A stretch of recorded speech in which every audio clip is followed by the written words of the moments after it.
a geek. Talking baseball every week. 'Cause they're Gleeman and the Geek. And welcome to Gleeman and the Geek, Rainy Weekend Edition. I'm John Bonus, with me, Aaron Gleeman of The Athletic. Is that a meteorological prediction? Yeah, fix that in post, will you? It's something like that. Fix that. We fixed that in editing, so you didn't hear that. You know what I meant. You were not at the game yesterday, right? You had you were home and dry. Had huge 4th of July plans that were ruined by the rain. I was interested in sort of the decision making around whether or not that game was going to continue to be played and when that game would be canceled. Yeah, I don't know why they kept playing it after like the 6th inning. Right. Yeah. I was also kind of like, I wonder if there's factors in terms of like how late, because I looked at the weather at 2:30 when they finally, or 2:45 or whatever, when they finally decided to delay the game, postpone the game. And that was only because Ryan Jeffers almost died. Yes, right. Yeah. He was about an inch away from getting hit in the face with a baseball. Right, yeah. It hit the tip of his helmet, or the brim of his helmet. Yeah, and knocked his helmet off. Right. Right. And then at that point, the pitcher was even like, "What do you want from me? Like, it's actually raining right now." Yeah, like the pitcher walked to the box. You never see the pitcher who almost hit the guy in the face, and the guy has an emotional. Jeffers had a somewhat of an emotional reaction. You never see the pitcher walk towards home plate in that situation. But yeah, once it became a blowout, I don't really understand a blowout after 5 full innings, right, in favor of the home team. Yeah. Especially, I don't understand the logic of it. Like, Detroit would love to get out of there. Call it. Yeah. They eventually did.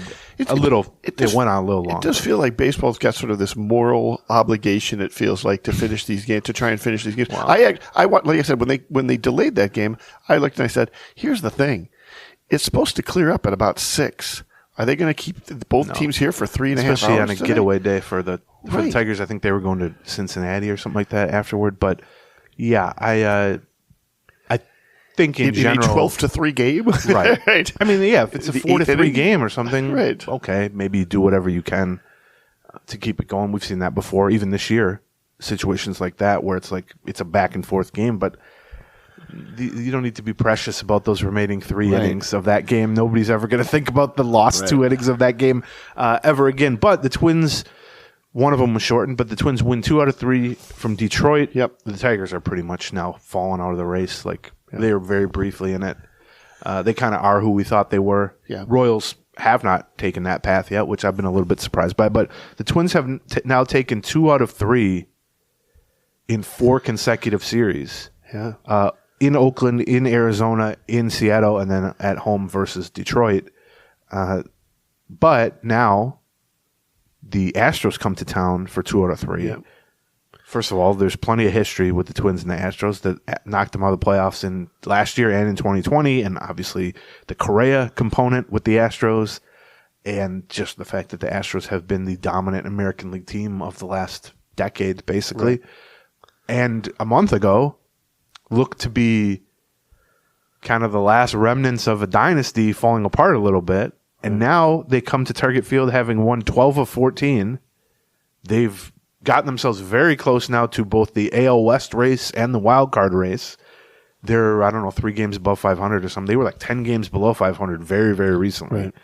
And certainly look plenty scary again. Their pitching is a little suspect because of injuries, but the lineup is doing what their lineup has done since Correa was a rookie, which is just mash. Yep. I think they're like second or first in pretty much every offensive category, and that's with some guys not even really having strong first halves for them, like Alex Bregman and some other guys. But the Astros are scary. We know that. Any Twins fan any baseball fan who's been paying attention over the last 10 years knows that.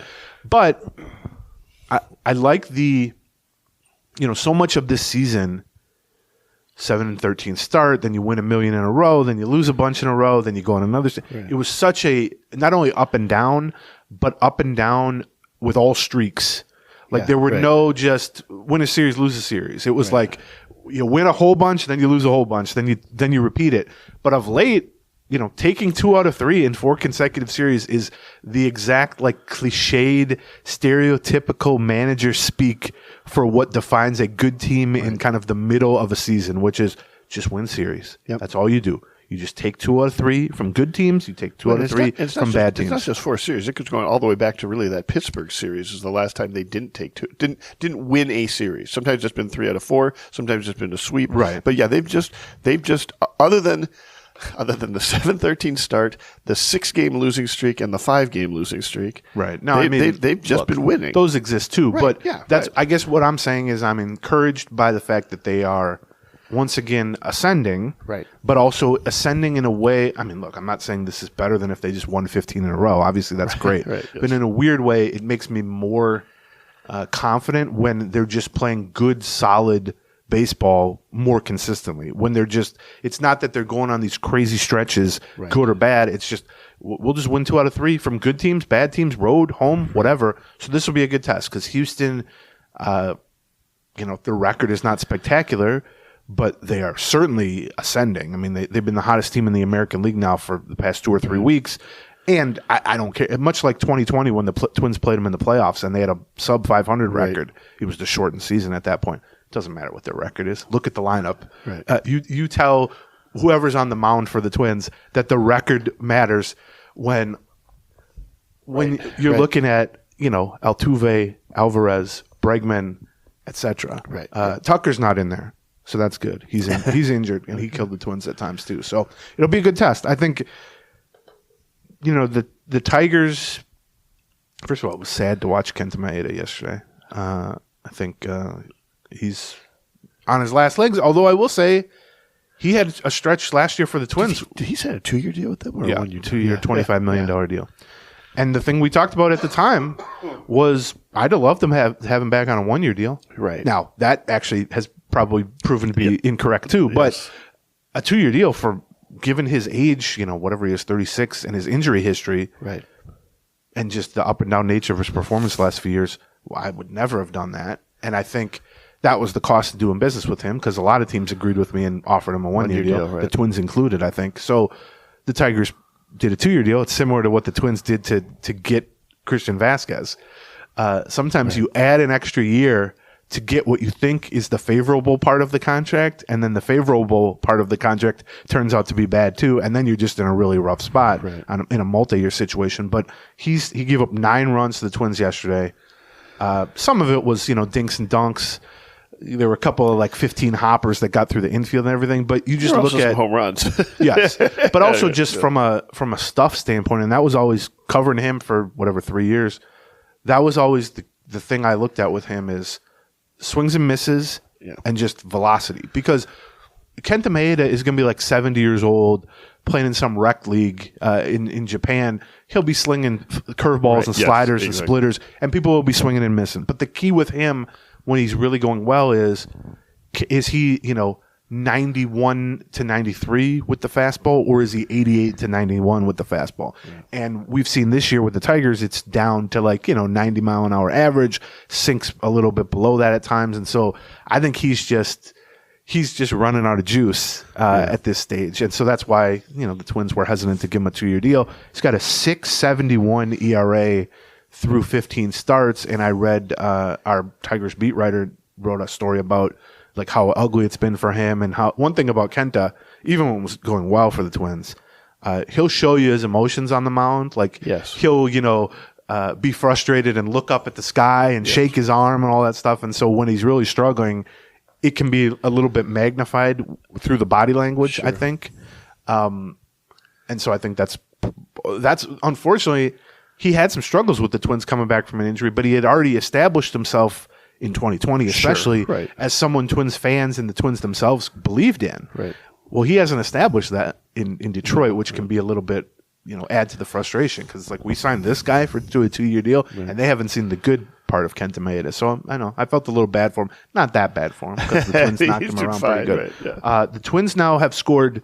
Yesterday was the 11th game where they've scored double-digit runs, which is the most in the American League and one behind the Los Angeles Dodgers for the Major League lead. Imagine me saying that would be the case when they were 7-13 in April. Right. When they were hitting 190 as a team, they couldn't score 2 runs, let alone 12 runs. Remarkable. Honestly, and the amount of crap that the hitters took but also David Popkins, Rudy Hernandez, Derek Shulman, their trio of hitting coaches, Baldelli for platooning, everything. Right. They should be receiving a lot of credit now at this point, because for the second straight season, and thankfully this one didn't take a half a season, it took a month. Right. They not only turned it around, but they turned it around in a way where they've been one of the top 2 or 3 lineups in baseball since the turnaround. I'm pretty sure since starting 7-13, they lead the league in runs, which is remarkable. And they've needed it because the pitching, it's been better over the last week or so. Other than David Festa, which we'll talk about him momentarily. They've needed the run support. Yeah, we talked a little bit on that on the Patreon side. You can welcome to join us there Mondays. We get additional episodes Mondays and Wednesdays. So sometimes coming off the weekend, we can kind of summarize the weekend series. Yes, Monday's show will be Monday. What actually happened in the Astros series, and we'll see how that differs from what might happen. But one of the things we talked about last time, before the Royce Lewis injury, which we'll also talk about here in a little bit, was how this lineup 1 to 9 was above average. Yeah, I mean, almost everyone receiving regular playing time at this stage has, for the last 2 months, let's say, been an above average hitter. And you've had some, Miranda and Correa, and just unbelievable, well above that, obviously. But once you get, Larnach was feeling well enough to play left field on a regular basis, so he's not really splitting time. And Miranda and Royce Lewis are swapping back and forth between third base and DH. Basically, every spot in the lineup. The worst spot in the lineup was Max Kepler, and he was at 99 OPS plus. I mean, it was just a lineup that was clicking on every cylinder, even versus a really good pitching team like the Mariners. Yeah. The Mariners, who they faced over the weekend. Even against Tarek Skubal. Right. Who they faced in Game 1 against Detroit, who I would say is certainly a top 5 pitcher in the American League, maybe Major League Baseball. That's one of the things we talked about, especially a left-hander who's been have kind of plagued the Twins. Yeah. Like everything was working for a while here. He's killed it. If you look at his previous, I think, 3 starts against the Twins, they hadn't scored a run in 3 straight starts against Skubal. Wow.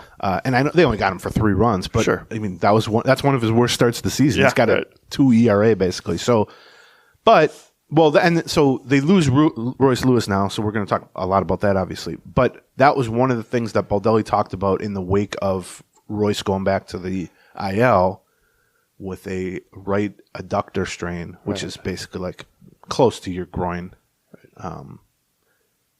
He said what you said, which is, Brooks Lee is replacing Royce Lewis on the roster and at third base. Yeah. Those are incredibly big shoes to fill. But he's not actually replacing Royce Lewis in that he's batting 8th right now, and Royce Lewis batted third usually. Right. Which, by the way, I don't love Santana moving up the order. Wow, right. I mean, that's probably temporary. But his bigger point was that pretty much what you just said, and I agree with, which is we don't need him to be a superstar immediately. Right. We got every day now 7, 8, sometimes 9 guys who are swinging the bat well. 1 through 9, I'll put this group up against anybody in terms of, consistent production up and down the lineup. Like you said, almost everyone is an average or at least solidly above average hitter. And so they don't need Brooks Lee to come in, bat third, and put up an 1,100 OPS like Royce Lewis was doing. Right. They just need him to keep the line moving at the bottom or the middle of the lineup, wherever it may be, at the top sometimes, who knows. But they just need him to be another solid contributor, which is how they've kind of built this thing. And when you get that, then when Buxton gets hot or Lewis gets hot or Correa gets hot or whatever it may be, then it's like, oh, now this lineup can be special because you have 7, 8, sometimes 9 guys. You got Buxton batting 7th. Right, exactly. Yeah. So I think that's – look, I mean, Lewis is a huge loss, but also much like it got to be and still probably is with Buxton, when you've lost a guy 5 times already in 3 years or whatever it is, yes, it's a huge loss. But first of all, you can no longer be shocked by the loss, and you have to have at some point you have to say we just failed to plan on this one. Well, but in this case, I mean, you couldn't be in better shape than the Twins are in right now. That's right. I asked this of Baldelli the morning they announced or the day they announced the Royce Lewis thing. I said, like, I know this is going to come across as weird because we're talking about an injury with Royce Lewis, but what a luxury it is to be able to just go, all right, well, we'll call up this top 10 draft pick and consensus top 20 prospect who's been absolutely murdering AAA pitching for the last month. We'll just go ahead and call him up and put him in the lineup in place of the superstar who's now hurt again. A lot of teams just, don't have a guy like Brooks Lee, period. And then those that do have a prospect the caliber of Brooks Lee, some of them aren't at AAA, and a lot of them can't just fill in for the guy you happen to lose. Right. In this case, it's a one-for-one situation where he can jump in, and honestly, if anything, he provides more flexibility than Royce Lewis did. Yeah, probably right. You're going to see him Not back. that you need it because we got Castro. Correct. Provide all But the flexibility you need, right? The flexibility has played a huge part in what we've been talking about. Is it's not that the Twins just have a set group of 9 guys that go out there every day and hit. It's that they have 12 or 13 guys who are productive in their roles, and about half of those guys can play multiple positions. And so you don't have to sacrifice matchup quality or just overall quality of the lineup to be like, we don't really want to play, let's say, Farmer against a righty, but who else are we going to play at second base? Or who else? Everyone can play so many different spots, and Lewis, is not a bad defender, but he was third and DH. Well, Brooks Lee's going to play primarily third, it sounds like, in place of Lewis. He's been playing and has played for his whole life shortstop. Right. When Correa needs a day off, I suspect it'll be Brooks Lee playing shortstop.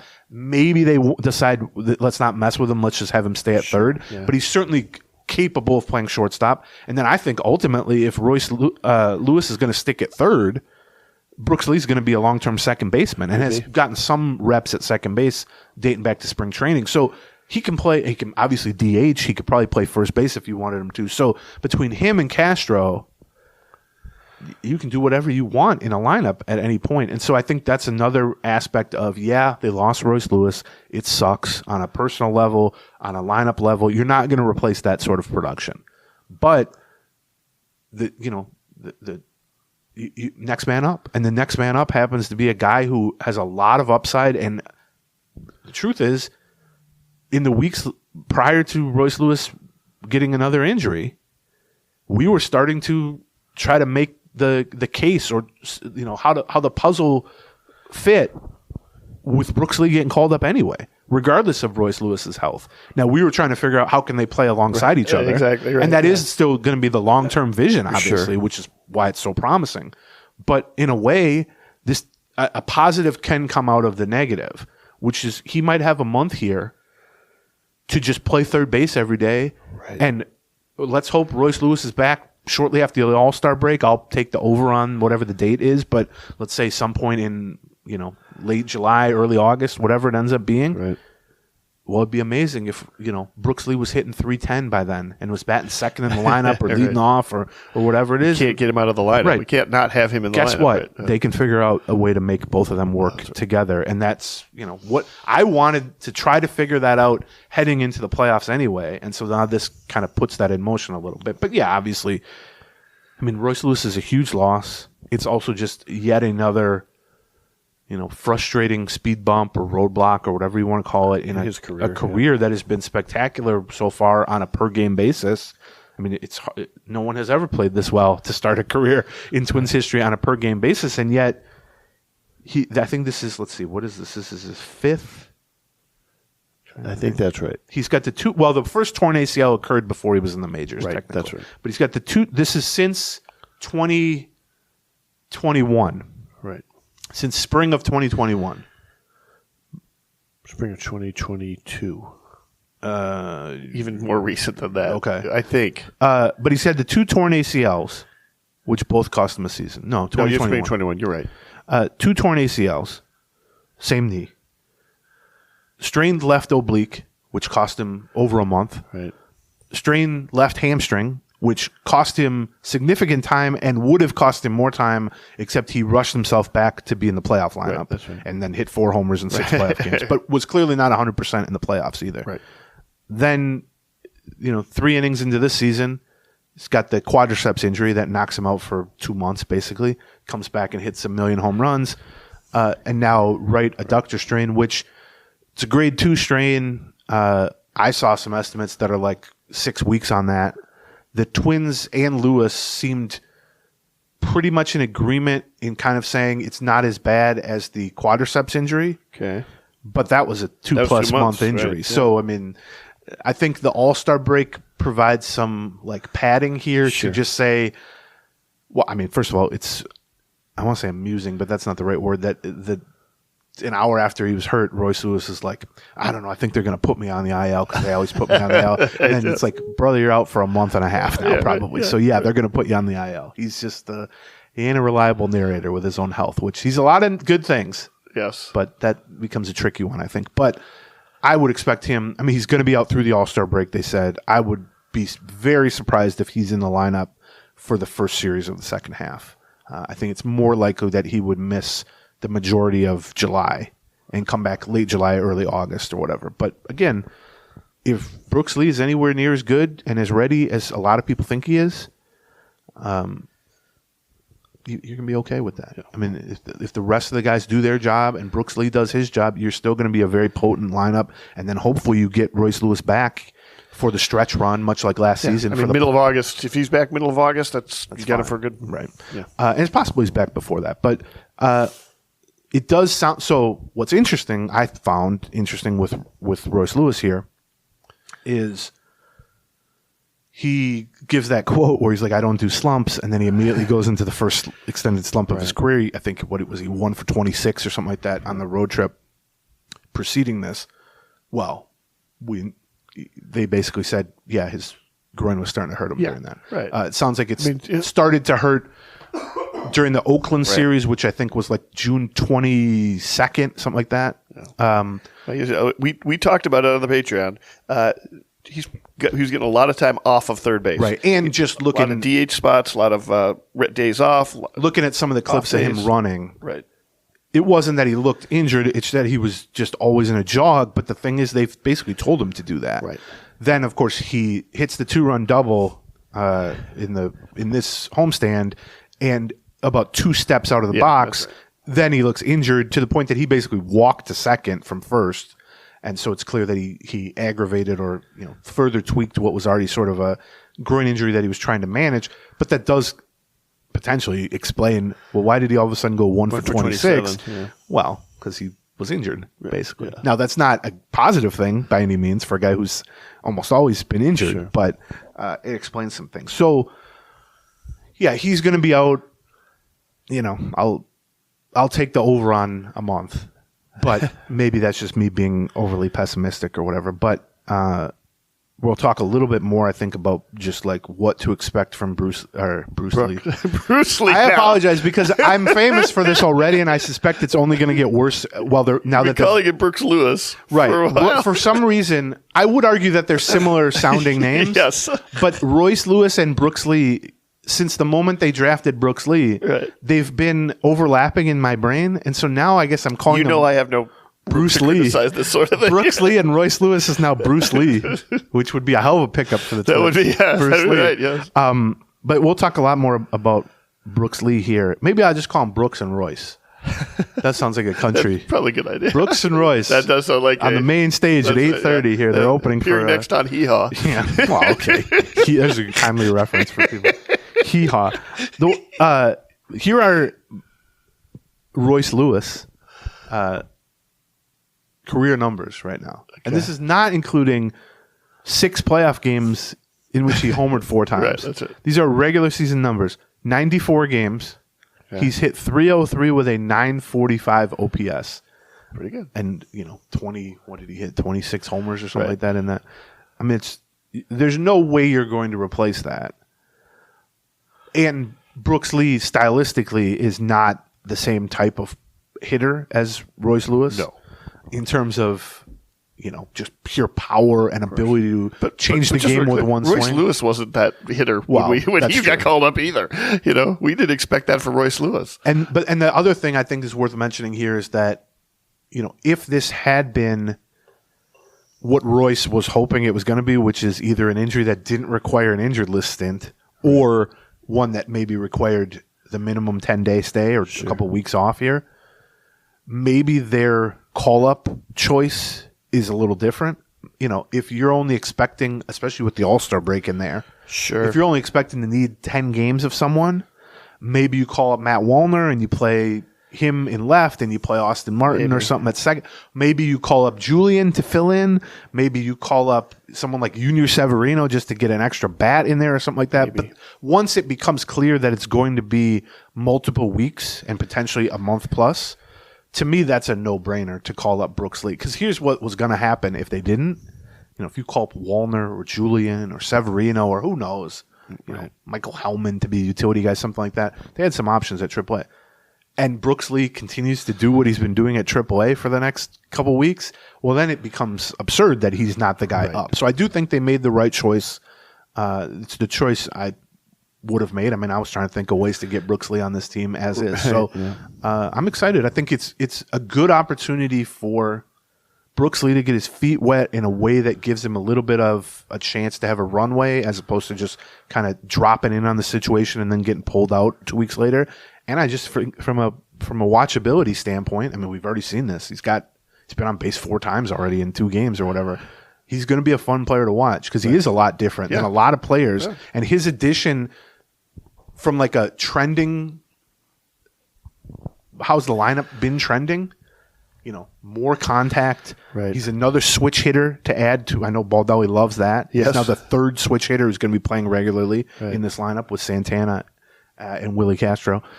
And so, it's adding more youth to the lineup. It's adding another switch hitter to the lineup and a switch hitter who, as we'll talk about, has improved against righties.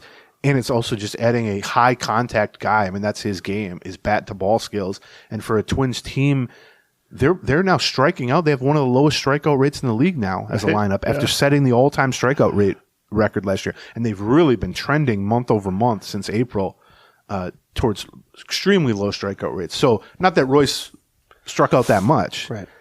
But Brooks Lee's going to strike out even less. And so I think that's an interesting, from a lineup diversity standpoint. Before we get to a little bit more on Brooks Lee, let's talk about another newcomer. Yes, John Beckett's, which is in Uptown. It's a newcomer, but to us, it's an old place because you can probably find multiple episodes recorded in their location when it was a different name. Yes, yeah. So we're talking about Beckett's.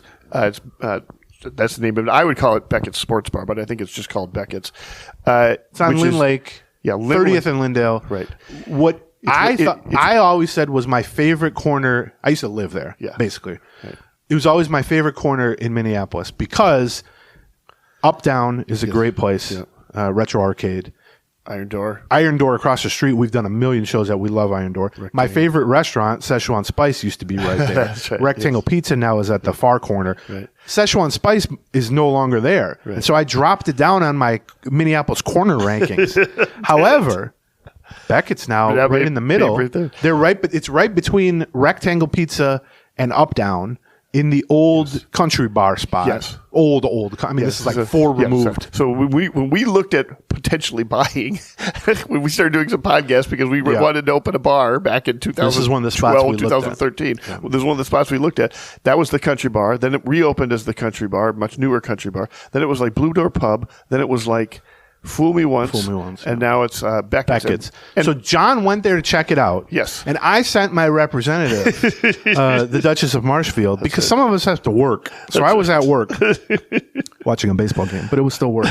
So you guys checked it out. And I know Becky was very impressed by and enjoyed the 80s and 90s nostalgia aspect. Yes. Right. They have a lot of it's kind of sports bar, but also movies and music and pop culture themed. Yeah, and she was sending me a lot of pictures of stuff hanging on the wall. For instance, the men's bathroom, the wallpaper is old price guide, baseball card price guide. Beckett. Yeah, exactly, right. Which, and then they have they had a what was it?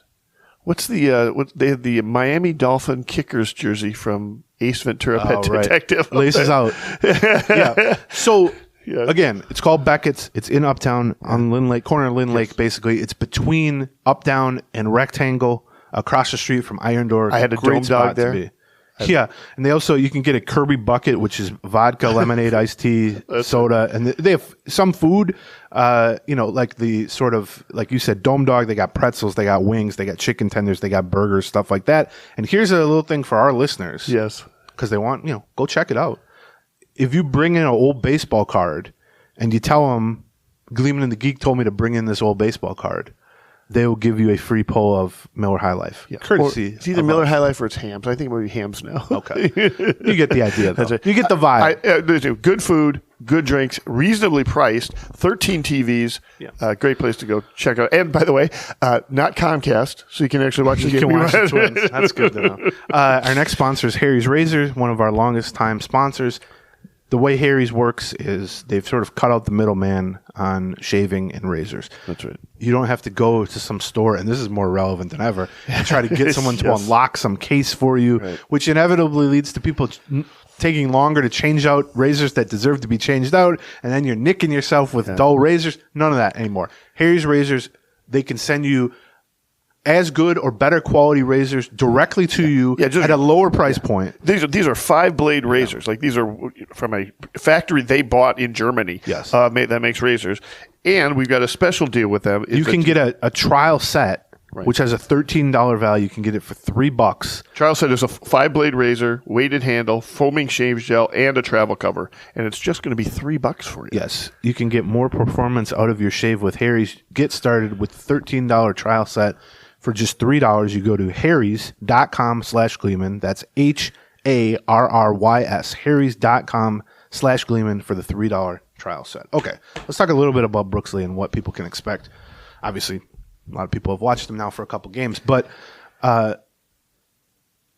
he was really, I think, gaining quite a bit of momentum in spring training.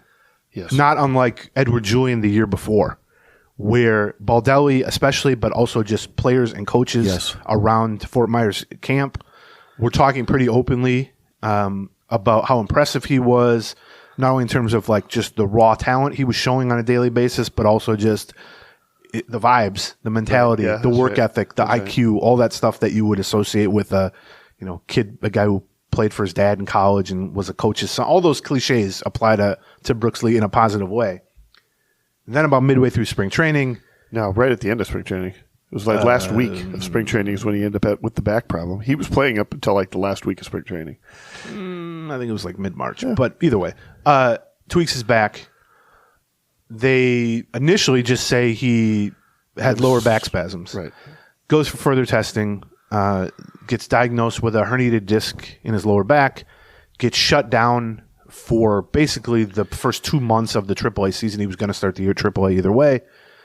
Goes to a back specialist in California, which I actually wrote a little bit about. He's the guy. He went to the same guy who fixed Rob Gronkowski's back and a bunch of other famous back injuries through sports. And he got on like a 2-month program basically to try to avoid surgery, obviously. Not only successfully did that, but then rejoined the Saints lineup after rehabbing a little bit in the low minors. Played 20 games for the Saints. I think I have his numbers here, but maybe not. He hit basically 330 with big power, bigger than he'd ever shown before. 329, 394 on base percentage, and a 635 slugging right. percentage. I mean, that's 1,000 OPS essentially. Right. Yeah. With power, and he controlled the strike zone well. Did not strike out hardly at all. I think 13 times. Yep, 13 times with 9 walks. Yeah, I mean that's a lower strikeout rate than anyone on the Twins. Right. With a decent walk rate and a bunch of power. And to me, wow. Let's rewind this a little bit. When they drafted him number 8 overall out of Cal Poly, where he played for his dad, Larry Lee. Who was there yesterday. They missed his debut because I don't know why exactly, but he wasn't informed he was coming up until 2:00 on. Well, they were trying to figure out what day is today. That morning we talked 2:00 Wednesday. Yeah, when Royce Lewis got hurt Tuesday night, we did a Patreon podcast Wednesday morning, and at the time we were like, well, it kind of feels like Lewis is going to go on the IL, but you never really know. Correct. He's certainly going to fight it. Brooks Lee goes to St. Paul, like he's going to play in the game at CHS Field for the Saints, and I think has like batting practice and stuff, takes infield, whatever. And I guess around 2:00 they call over there and they say, all right, he's coming up. Yeah.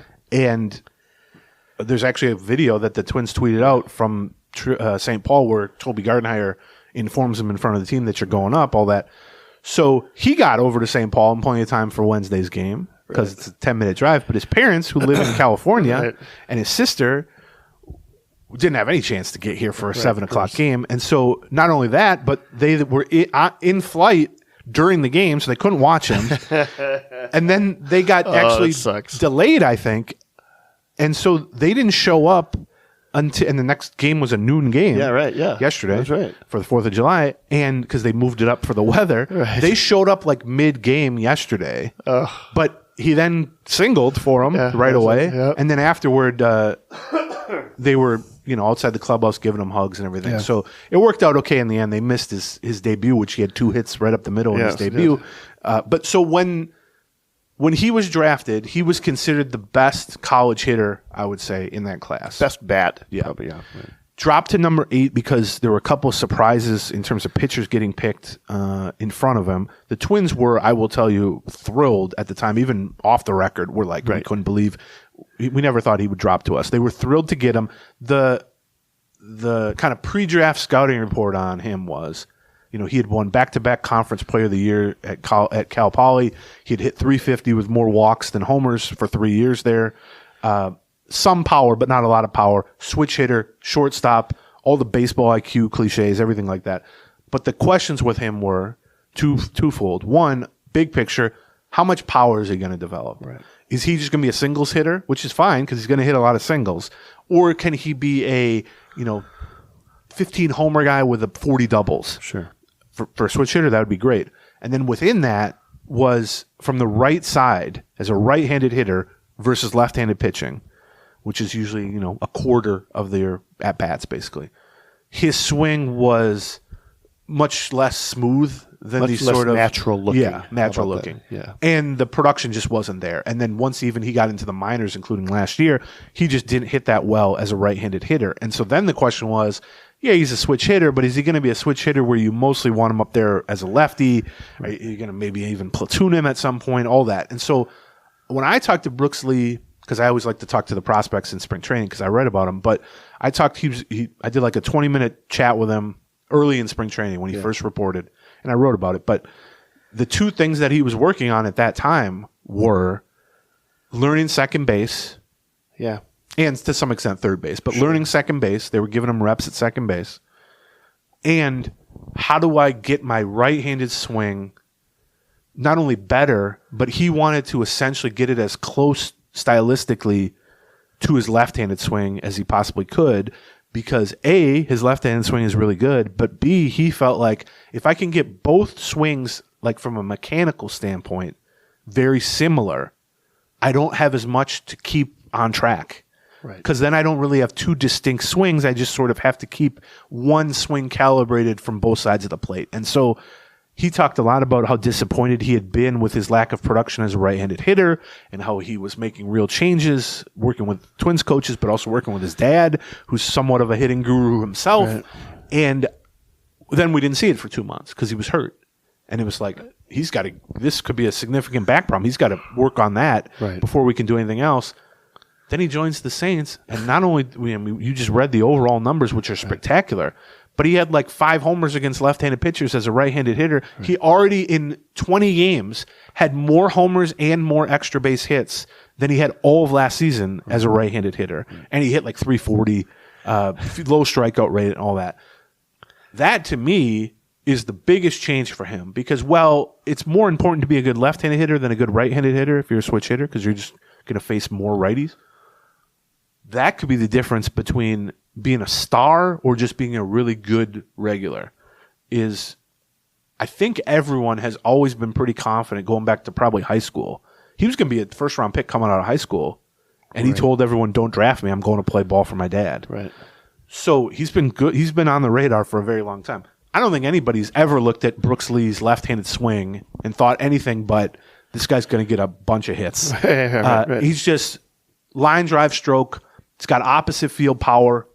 He can turn on fastballs. He can stay back. It's just a smooth, level line drive, high contact swing. And he showed that right away. First game, 2 singles right back up the middle. Yeah. The question has always been, can he get his right-handed swing like that? Or is there even maybe a different version? Because you see this in a lot of guys where their swings are different. Yeah. And sometimes the off swing, like the less natural swing, can have more power. Let's say. They're more upright. Yeah, it's not uncommon where you'll have a switch hitter that will be like he hits for average from this side, but power from this side. Or he's got a better eye at the plate from this side. Exactly. He controls the zone better from this side. Maybe that's the more natural side. This other side is not as natural, but he hits for more power on that particular side. So he only had I don't know, 35, 40 at-bats or something like that as a right-handed hitter at AAA. I'm not right. ready to deem all his problems there over, and he's going to be an amazing right-handed hitter. However, narratively, it fits because this is a guy who focused on that and then came out of the gates and just crushed from that side of the plate. And that is, to me, changes the profile considerably. And also, he just showed more power as a left-handed hitter in this brief run at AAA, too. I mean, if he's going to have legitimate power, and I don't he mean had 7 home runs and like 94 at bats in AAA this week. Yes. Some of them were just tanks. Like he just that literally Tuesday night that Royce got hurt. Yes, he had a was three-run homer. homer. He You were was there. 3-run homer over the right field wall. I was there. Yeah, and it was a no doubter. It was way over the right field wall. If he can be a power threat, and I don't mean he's going to hit 40 homers, but if he can be 20 homers, 15 to 25 homers, in a solid season, in a healthy season, he's going to be an all-star. Like, I feel very confident about that. Like, if he can get to that baseline in terms of extra base power, and maybe that ends up being 15 homers and 50 doubles. That works, too. I mean, that's a fun player, too. But if he can be more than just a 10 or 12 homer type of guy, the rest of the game in terms of bat-to-ball skills, line drive swing, switch hitting ability, and then the defensive versatility that we talked about too. He's not super fast, but I think he's going to be a pretty good base runner. He doesn't have super athletic or range, but I think he's a solid shortstop. I would expect him to be excellent at third and probably very good at second too. Right. And then he has some of the intangible stuff that coaches love to talk about. If that all comes along with 20 homers, I mean, he's going to be just an excellent all-around player, and I think that's what's exciting too. And he's an excellent all-around player that's different stylistically than a lot of the good hitters the Twins have been developing over the last decade or so. Right. Yeah. If you're somebody who's there, all they do is swing it and strike out and hit home runs. First of all, that's not true anymore. It's not true anymore. But second of all, it partly because they've been adding players like Brooks Lee to this lineup. So it's also, I thought, was a little interesting that so he's been a shortstop. He was drafted as a shortstop. I suspect if Carlos Correa did not exist, Brooks Lee would be the Twins shortstop longer term. I would say his next best position, just in terms of like physical tools, would probably be third base. But it's interesting. But they've been working him at second base. And I think he Not almost much, though. I mean, he didn't play third much either. He basically played shortstop. At AAA, he played 17 games at shortstop, 2 at third base, and 1 at second base. Now, what I will I know people look at that and they go, well, why weren't they preparing him to play more third or second, anything but shortstop, because Correa's at shortstop? I think there's some validity to that, but I will also stress that a lot of players make position switches having not spent a half a season preparing to make the position switch, particularly when it's down the defensive spectrum. Yeah, downward. Yeah. If you're a shortstop, you can play third base. I mean, we see that from Royce Lewis. Yes. It's not like Royce Lewis had months and months of action at third base. They basically just said, and he was coming back from injuries. Right. They basically said, you can play third. You've been playing short, right? And there's been some growing pains there. I think second's true too, but I will also say that, and I witnessed this during spring training, I kept waiting for him, after talking to him and talking to Baldelli about it too, I kept waiting for him to start games at second base in spring training, and it basically never happened. Right. But then every day I would watch him before games and sometimes after games, and he would just be taking 1,000 ground balls at second base. And so there's more, particularly in the minors, that happens developmental-wise or taking reps at a position. I think he'll be ready to play those spots. But it is interesting that they decided, it sounds like the plan will be, he's just going to replace Lewis at third. Yeah. We'll just keep this simple. He might play a little short. He might play a little second or whatever. Maybe an in-game move or something, depending on other decisions that come up. But we'll just make this real simple. Just a 1-for-1. It's super easy. The rest of the lineup kind of fits around it. Everybody else seems to be comfortable in their role. Why would we? Part of it is Willie Castro's looked pretty good at second. Yep. And Larnach now can play left field. Larnach can play left. And even like Margot has looked better in left, even against righties some of the time. Right. Yeah, You also have Austin Martin there. So I kind of like it. I am curious to see him at second base, though, even if just for a little bit, because I do ultimately think, unless they decide at some point that Royce Lewis is just a DH, although his injuries haven't come in the field. No, they haven't come in the field. They've come almost. They've had it on the base pass. Well, let's say this: they haven't come in the infield. Well, okay. They came in center field. That's true. Tore his ACL, right. but he ain't going back out to center field. I think if he walks more than 5 feet into the outfield grass, Scott Boris's phone rings. There's a red phone in his office. It just rings. Or maybe it's the opposite. Derek Falvey's phone rings. Yeah. It's the Boris phone. Right. But, his injuries have come, first of all, off the field. Working out was a torn ACL. In center field, running into the wall. Right. Running the bases. Yep. Or just swinging. Right. Or just grind, everyday grind of every day, he gets sort of injured. So, Brooksley hasn't had a ton of chances at third yet, but I think he probably has a better arm than Royce Lewis. Although I'm a little bit confused by what we've seen from Royce Lewis from a throwing standpoint, although if he's been injured for the last few weeks, that's that plays a a good part. point. If he's had a leg and groin injury, maybe that explains some of the weird throws he's made. But it also might just be he also didn't have a lot of time at third base, hasn't had a lot of time at third base. But I think he looked better last year than he looked this year, which seems odd, unless there's some health issues coming in there. But I would expect Brooksley to be extremely sure-handed, regardless of position, a strong enough arm that can make up for maybe middling overall range or athleticism, and then remains to be seen, but theoretically, in terms of how people talk about him, maybe has a little bit of that Carlos Correa right place, right time IQ-wise. Sure. Not that Royce Lewis doesn't have that. He potentially has that too, but I think You're talking about a coach's son here. Yeah, right. that's right. And I know this is a cliche, and believe me, I rip people for relying too much on this stuff, and if people feel we're doing that, that's fine. But I'll just tell you that's what people talk about with Brooksley. Right. It's the contact line drive swing, it's the defensive flexibility, and it's the IQ stuff. And so I'm curious to see how that plays out. Because sometimes you hear a guy talked about like that, and you watch him and you go, nah, that's how it is. Sometimes you hear it and it's Carlos Correa. Yeah, right. And every 3 days you go, that's why everyone talks about that's right, that tag, that play where he threw behind the guy, that, whatever it is. So, yeah, I'm curious. There's one other thing on Brooksley before we move. We'll talk a little bit about maybe the rotation here. But, he was scheduled. He had been announced 1 day earlier, Brooksley, to be the Twins representative for the Futures game, right? Which is the annual prospect showcase as part of the All-Star festivities, which is in Texas this year. And Falvey had a good quote the day they called up Brooks Lee, because somebody said, he's not going to play in the Futures game, right? Like he's ineligible to play in the Futures game, or how would that work? And he said, Futures now, he's here. And I thought, okay, that works. That's good. And he also then said, look, and Rocco talked about this too, the Futures game is a really cool, it doesn't mean anything. They're not like actively trying to project these are the 50 guys we think will be the best major leaguers. Right. It's more, each organization sends 1 or 2 prospects.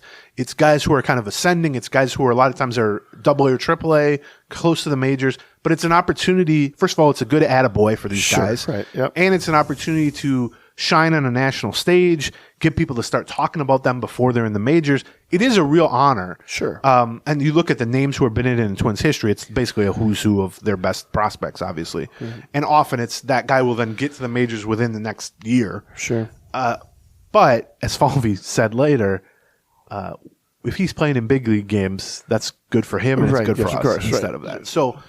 So do they have a replacement? Yeah, I asked her about this. I got to be the only idiot who then cared about this. Everybody's scrambling to talk to Royce Lewis and Brooks Lee, and we're talking to Falvey. We're talking about, and I'm like, does anybody know who's going to replace him in the Futures game?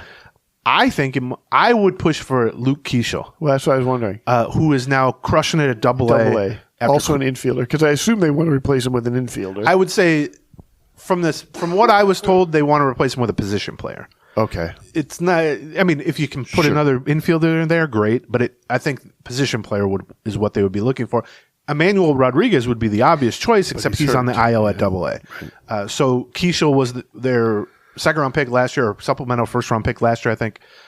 Crushed single A, doing real well at AA, pushed aggressively. Yes, he's already been promoted this year, right, to AA. So he would make sense. But yeah, I would expect, even if it's not him, I would expect someone to be named to the Futures game in place of Brooks Lee, who didn't really seem to care that he wasn't going to be. No, he's probably I think just probably right. since Brooks Lee's been about 10 years old, he's had his sights on bigger things than the Futures game. And as he said, somebody was like, was this a surprise? Like, when did you get the call? And he's like, no, it wasn't a surprise. Like, I mean, I knew I'd be here soon. I didn't know it would be like today. Right. But so I was like, yeah, that's a guy who's a top 10 pick and was, you know, has been probably the best player on every team he's ever played for in his entire life. So, unfortunately, he's also got injury. Yes, he stuff does. with the back problems. Did you read Red Ball Stew's story today on Twins Daily? No, I'm afraid to ask what it is. It's the headline is injury gods, quote unquote, have an eye on Brooks Lee. Yeah, something like that. Yeah, it was great. Like I said, he missed 2.5, 3 months with a herniated disc in his back, which is not great for anyone, let alone a 23-year-old. He's had some back problems even in college, I know. But I don't know. What is there to say about that point? I mean, here's the thing. He's already missed 2 months this year. Yeah. I mean, on one hand, yeah, that is back problems for a young player seems not great, obviously, as someone who's currently going through back problems.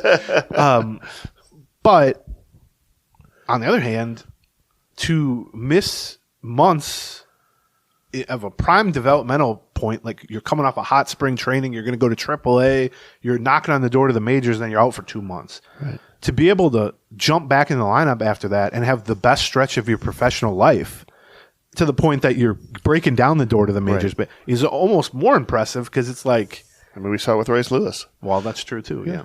And then the last thing, they just to pass along this hopefully amusing note from my have to use my clubhouse access for something valuable. So, if you guys remember, we talked about this a decent amount last year. They put Julian last year, Eddie Julian, next to Kyle Farmer.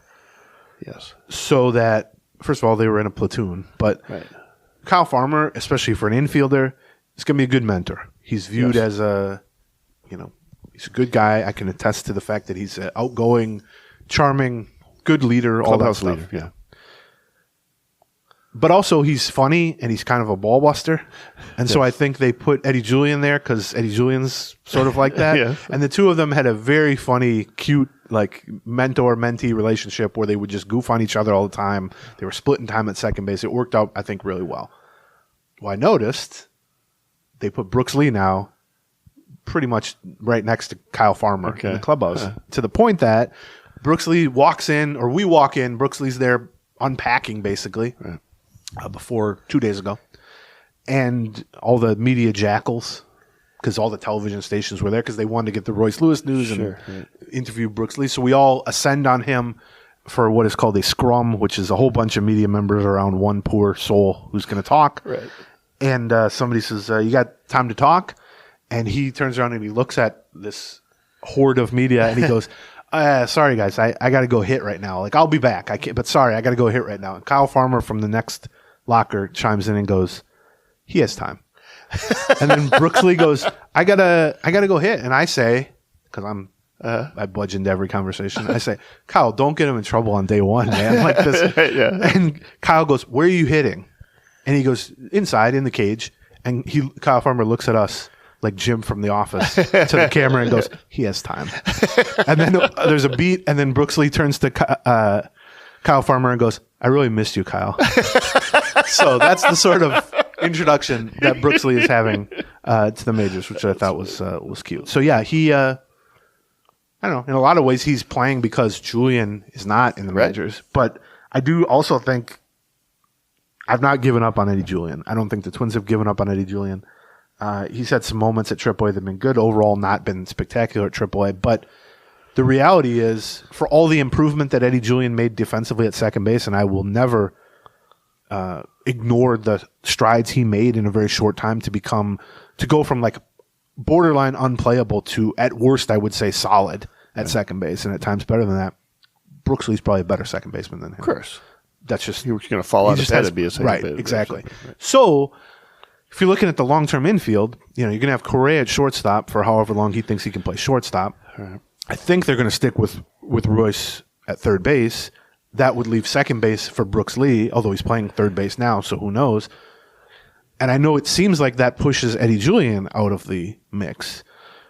Well, first of all, Eddie Julian's got to put himself back into the mix with a good stretch at AAA. But I do think there's the opportunity, especially given some of the injury histories involved here with Correa, but also Lewis and maybe even Lee, for Eddie Julian to be the fourth member of that infield.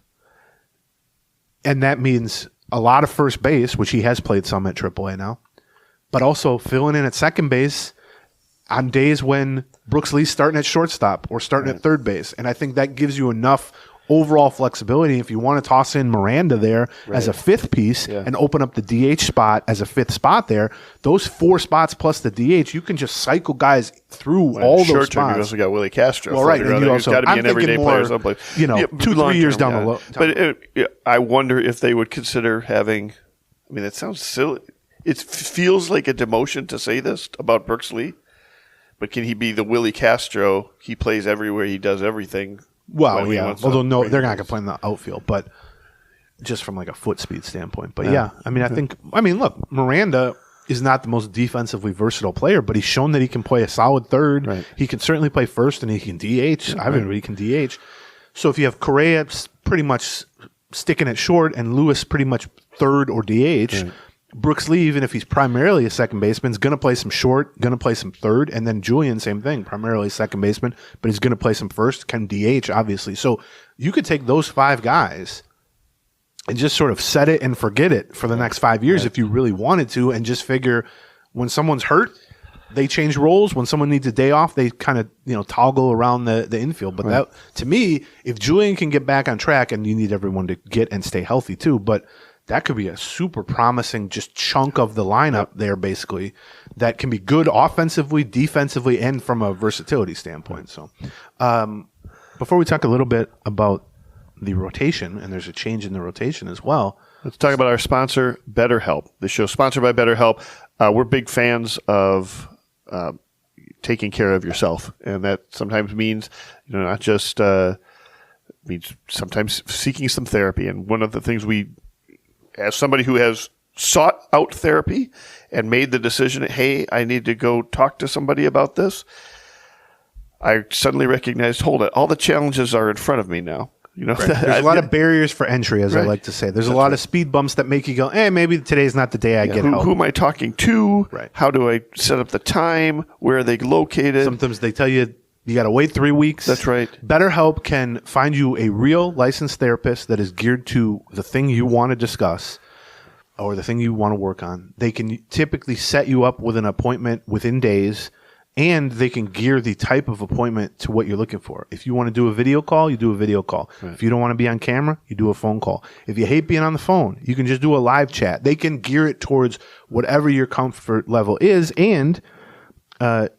our listeners can visit betterhelp.com/Gleeman, and you'll get 10% off your first month. That's BetterHelp, HELP, betterhelp.com/Gleeman. Stop comparing, start focusing with BetterHelp. Our next sponsor is Raycon. I was just using these the other day. Brand new versions they've got a brand new sort of earbud. That upgraded model. That's right. Of their earbud.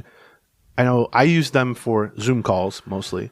John often will use them for going running because you like the actual physical fit in your ear. It's more comfortable than a lot of models or a lot of different versions. Raycon. And it's just really super well engineered. Yeah, super easy.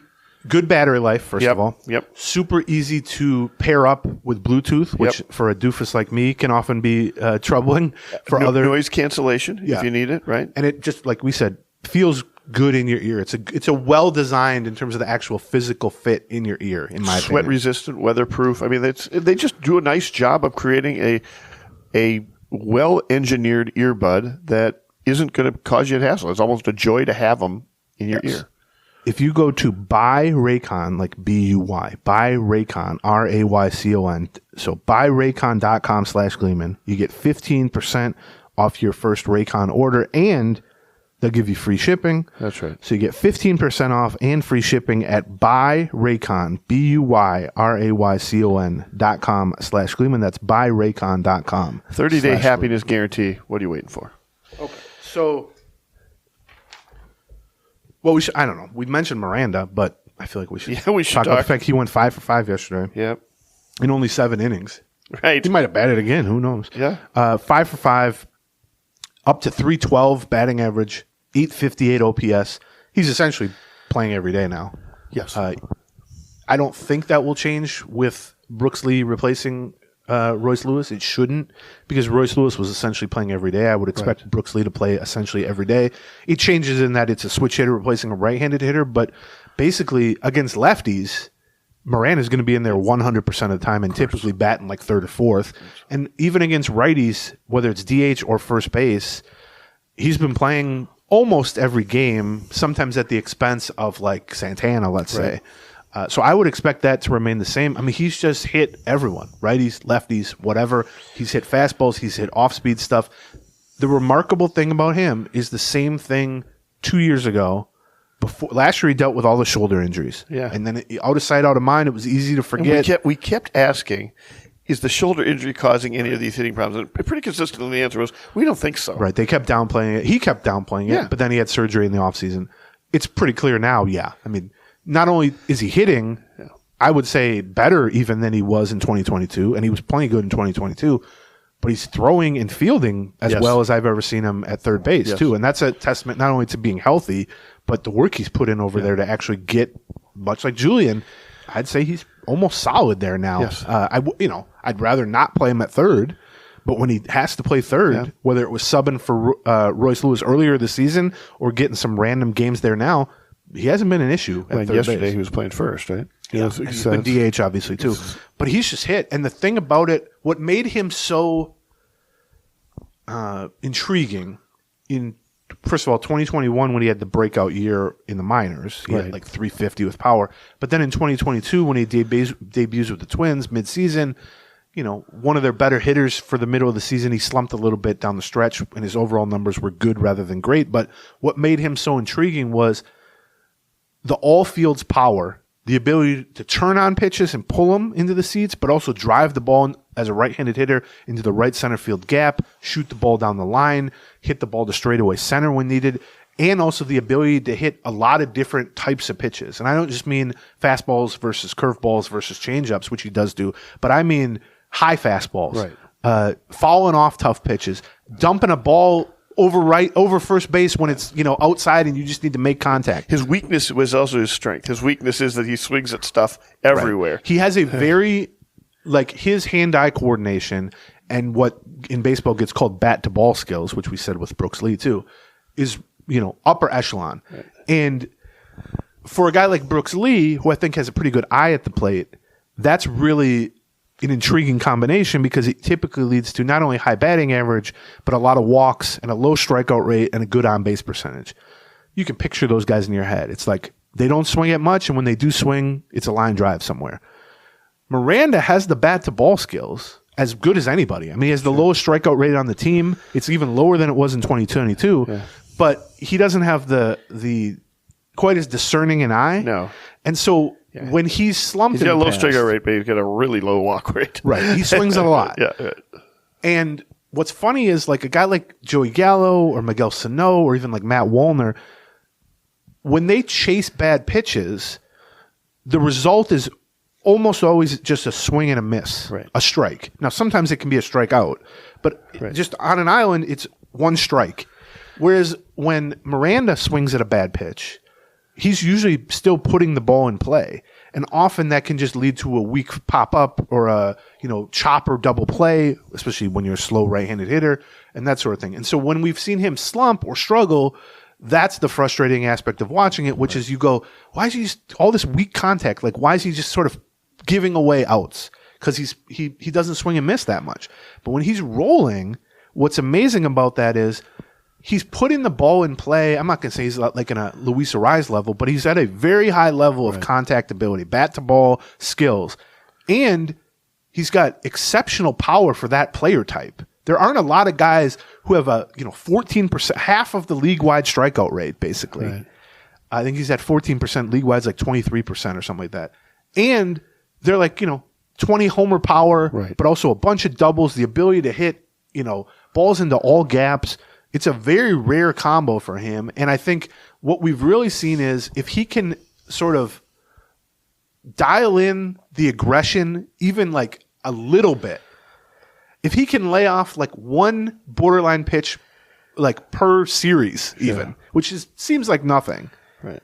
He can just hit so many types of pitches so well and also put so many balls in play in so many key spots that what we see now is high batting average, low strikeout rate, but not sacrificing the ability to hit for extra bases. And what that turns into is just a middle of the order, sort of stereotypical old cliche RBI guy. Yeah, exactly right. You add in the defensive improvements. He's just a number 5 hitter, man. Yeah, I mean, honestly, right, that's just what I growing up. Prototypical If you said, number 5 what's a hitter. number right 5 there. hitter? Yep. That's the type of guy he's been, and that's been just a massive development. It's if you told me in 2022, and you read me his numbers in 2024, like I said, he's hitting 310 with an 850. I'd go, that makes sense. Yes. But then if you did the same compared to last year, right. I'd go, how'd that happen? Right. Well, he got healthy. Yeah. And also, I think within that should be credited with making some genuine improvements too. So, okay. Rotation. Let's talk about. Sure. Yeah. David Festa, I was there for his second start. Might be his last start for a while. I wasn't in Arizona for his first start, obviously, but we watched it. Very similar in a weird way in that obviously the second start featured too many home runs, which we'll talk about in a second. But what I mean was he was rolling along pretty good in both starts, getting quick outs, throwing strikes, which was supposed to be an issue for him, and then both times gave up 5 consecutive hits. The difference being in Arizona, the 5 consecutive hits were like choppers and bloopers and dunkers and blue pits. Whereas the 5 consecutive hits at home against the Tigers, well, it was a grand slam. Yeah, that's right. Yeah, that's right. A lot of hard hit balls. What did he give up? Did he give up 3 homers? Yeah, 3 homers. I think so. Yeah. We talked to him after. He seemed a little bit like shell shocked. Like that doesn't usually happen to me. Like guys don't hit me like that usually. Right. What I will say is his first start, the thing we noted was he was getting a lot of early contact and counts because he was throwing strikes. Yeah. Didn't get a lot of swings and misses. Now, his game in the minors was a lot of swing and miss. Yeah, a lot of high strikeout rate. But iffy control. Right. He pounded the strike zone against Detroit almost maybe too much. Yeah. I felt like we worried about the thing, worry about it with his control. I was expecting to worry about him not getting in the strike zone enough. Instead, what I was saying is, what it looked as, he looks like he's got good stuff, but instead of hitting like the outer fifth of the strike zone, he's hitting like the outer third of the strike zone. This is the difference that I'm constantly banging the table about the difference between control and command. Right. He showed excellent control for a guy who's had a very high walk rate in the minors. He walked nobody. Right. He threw a ton of strikes. That's clearly a point of emphasis for him early on in the majors is you got this stuff, trust it, throw the ball over the plate, don't hurt yourself with walks. Right. We did that. That's control. Unfortunately, command is where you're putting those strikes. Yes. Control is throwing strikes, to me at least. Command is where you're putting them. And like you said, he was not hitting the shadow realm of the plate. He was hitting the middle cement mixer part of the plate. That's right. And as a result of that, I mean, not you were giving up the home runs, which is an obvious thing. But the other thing is that he just was having trouble striking people out. They were fouling ball pitches often. But yeah, he wasn't. He was too often catching too much of the plate. Yeah. Let's put it that way. And what he's going to learn is there's a lot more guys in the majors who can punish you for that than there are in AAA. In AAA, there might be 2 or 3 guys in the lineup who can punish you for that. In the majors, everyone might be able to punish you for that, or at least 6 or 7 of the guys. And so it's hard to say, he leaves with what was his ERA? 10.80 ERA. Yeah. But he looked better than that, but he also didn't when he got the call up, we're like, well, this guy's got good enough stuff that we could see him eventually becoming number 1, number 2 guy. I would argue that the stuff looked fine. Velocity-wise, he was great. Sure. I think I am encouraged by the fact that he can throw strikes against major league hitters, because as we talked about when he got called up, that's often half the battle with a starting pitcher debuting. Right. And I usually mean like literally their first game, but even their first couple turns through rotation, there's like sometimes a 5 or 10% chance that the guy just flops. Right. Like the guy, we've seen it. where a guy just can't get through the first inning. He just walks 3 guys and he hits a guy, and it's just like, opening night jitters, basically.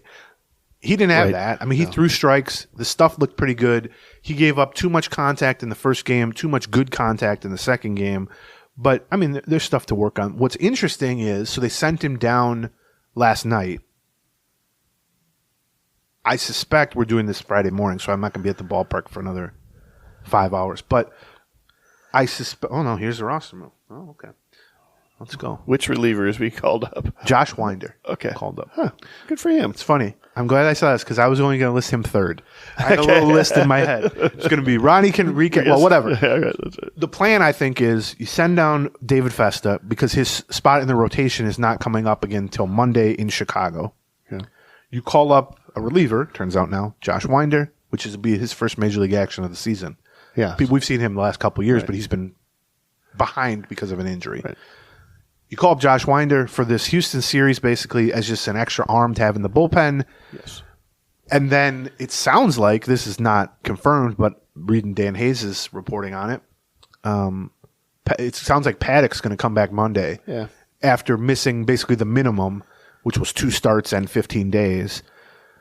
That's what Paddack wanted the whole time when they shut him down. We talked about this at the time. Yeah, we talked a little bit wondering whether or not they would bring him back for 1 week or whether that they'd end up giving him a whole month off because of the All-Star break. Right. Now, maybe if Festa had gone out there and pitched really well twice, maybe that makes you less motivated to bring Paddack back. But I do think it was going to be as much or more about Paddack than it was about Festa, and that's how it probably should be at this stage in both of their careers.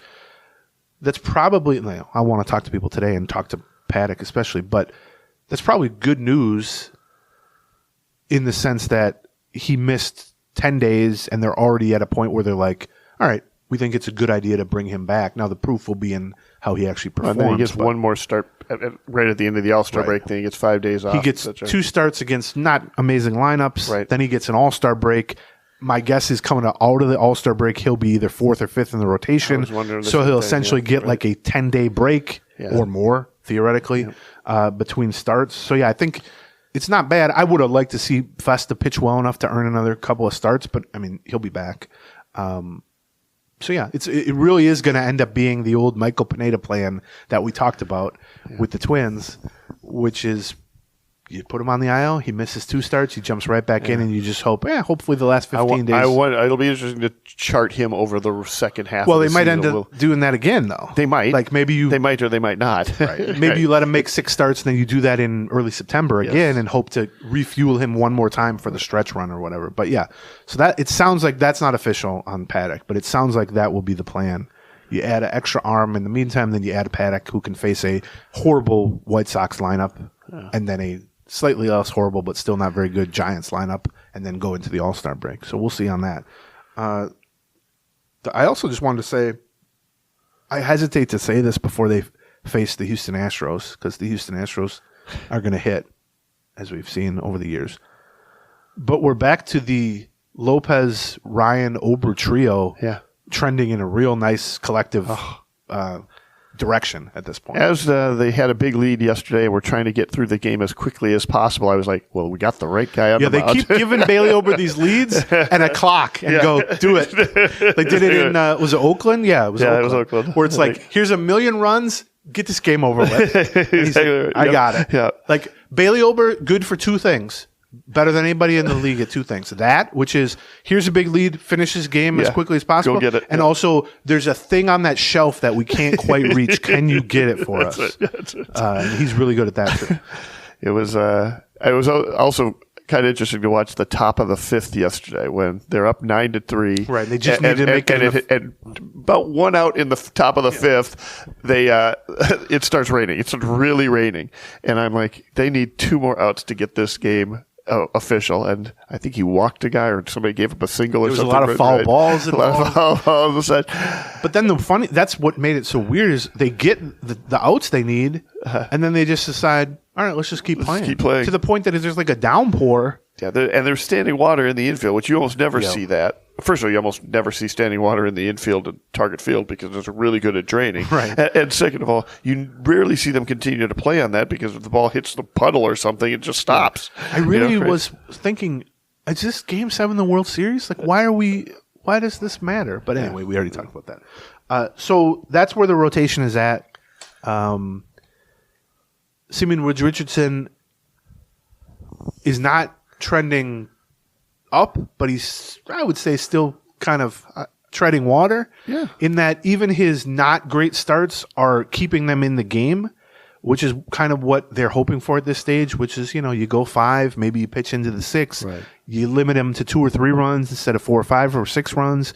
He's getting hurt a little bit on some homers lately, which was going to catch up to him from a regression standpoint because he didn't give up many homers despite giving up some contact and some fly balls early. But I don't know. I mean, I'm curious. He's a Houston native, and so he's going to face the Astros here. I think the last game of the series. That sounds right. So that'll be a good test for him.